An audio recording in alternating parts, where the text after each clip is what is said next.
Sering banget kan kita dengar doa untuk orang yang baru pulang haji atau umroh.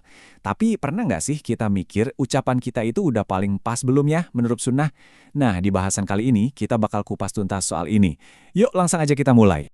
Oke, coba bayangin deh, ada teman atau saudara kita baru aja pulang umroh. Wajahnya kelihatan cerah banget, happy gitu ya setelah perjalanan spiritual. Kita samperin, kita peluk, terus spontan doa apa yang pertama kali keluar dari mulut kita? Yap, kemungkinan besar 99% dari kita bakal bilang, semoga umrohnya mabrurah ya. Bener kan? Ucapan ini tuh udah umum banget, udah kayak template, udah jadi standar di mana-mana. Rasanya udah paling bener dan paling pas aja gitu. Nah, ini dia nih yang bikin seru. Gimana kalau ternyata ada istilah lain yang sebetulnya lebih spesifik, lebih pas, dan lebih berdasarkan dalil buat umroh? Istilah yang beda dari yang biasa kita pakai untuk haji. Penasaran kan? Yuk kita bedah bareng-bareng dalilnya. Oke, kita mulai ya investigasi kita buat nemuin kata yang paling tepat. Soalnya ini bukan cuma soal kebiasaan loh, ini tentang gimana caranya kita bisa nyocokin doa kita sama apa yang diajarkan di sumber-sumber otentik. Jadi, kita punya dua kandidat utama di sini. Di satu sisi, ada umroh mabrurah. Ini yang super familiar buat kita. Di sisi lain, ada umroh mutaqabbalah. Nah, ini mungkin agak jarang kita dengar. Dua-duanya kedengarannya bagus, doa yang baik. Tapi pertanyaannya, apakah dasar dalilnya sama-sama kuat? Oke, kita masuk ke bukti pertama. Dan ini datangnya dari sebuah kisah yang, wow, luar biasa. Ini cerita tentang sebuah mimpi, tapi bukan sebarang mimpi. Mimpi ini divalidasi langsung oleh salah satu sahabat Nabi yang ilmunya seluas lautan. Kita kenalan dulu sama tokoh-tokohnya. Jadi di cerita ini ada dua tokoh penting. Pertama, Abu Jamrah, beliau ini dari generasi tabi'in, yaitu generasi setelah para sahabat. Dan yang kedua, Ibnu Abbas radhiyallahu anhu. Wah, kalau ini sih nggak perlu diragukan lagi ya, beliau sepupu Nabi sekaligus sahabat yang dijuluki Samudra Ilmu. Jadi kalau beliau udah ngomong, bobotnya itu luar biasa. Oke, ceritanya gini. Abu Jamrah ini kan lagi haji.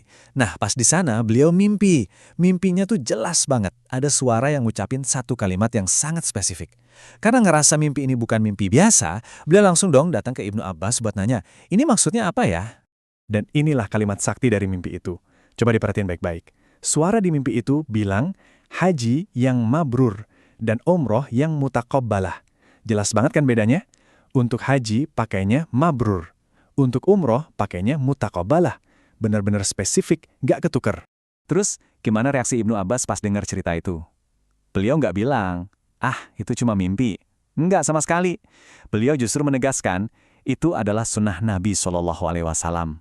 Wow, pengakuan ini langsung angkat derajat petunjuk dari mimpi itu jadi setara ajaran Nabi. Keren banget kan? Kalau tadi dari mimpi yang divalidasi, sekarang kita pindah ke bukti kedua yang jauh lebih kuat dan lebih direct. Ini bukan lagi dari mimpi, tapi langsung dari lisan Rasulullah SAW sendiri. Kejadiannya dialami langsung oleh ibunda kita Aisyah radhiyallahu anha. Jadi ceritanya begini, ibunda Aisyah waktu itu datang ke Mekah buat haji. Tapi qadarullah beliau lagi haid, jadi nggak bisa langsung tawaf untuk umroh. Akhirnya beliau selesaikan dulu semua rangkaian hajinya. Nah, setelah suci dan hajinya beres, Rasulullah SAW minta tolong kakaknya Aisyah, yaitu Abdurrahman, buat nganterin beliau ke Tan'im, ambil mikat biar bisa ngerjain umrohnya yang tadi tertunda. Nah, ini dia klimaksnya. Setelah ngasih instruksi itu, Rasulullah SAW ngasih label khusus buat umrohnya Aisyah. Beliau bersabda, sesungguhnya itu adalah umroh yang mutakabbalah. Dengerin deh. Beliau sendiri loh yang pakai istilah mutakabbalah yang artinya diterima atau diijabah khusus untuk ibadah umroh. Ini jelas banget. Oke, jadi setelah kita lihat dua bukti yang super kuat ini, satu dari mimpi yang disahkan sebagai sunnah, dan satu lagi langsung dari ucapan Nabi, kayaknya kita udah bisa narik kesimpulan yang sangat-sangat jelas ya. Nah, biar makin gampang diingat, kita rangkum di sini.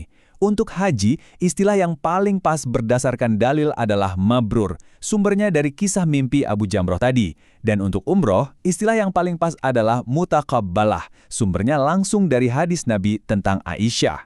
Kelihatan kan bedanya? Jelas banget. Jadi, intinya apa dong? Intinya adalah sunnah itu membedakan keduanya. Mabrur untuk haji, mutaqabbalah untuk umroh. Tapi ini bukan berarti ngucapin umroh mabrurah itu salah total ya. Nggak gitu juga. niat baiknya pasti sampai. Cuma, kalau kita mau lebih presisi, lebih pas, dan ngikutin contoh langsung dari sunnah, maka umroh mutaqabbalah itu pilihan yang paling kuat dalilnya. Pasti ada yang nanya, ribet amat sih. Bedanya apa? Kan niatnya sama-sama baik. Betul, niat baik itu nomor satu. Tapi, coba kita lihat dari sisi lain.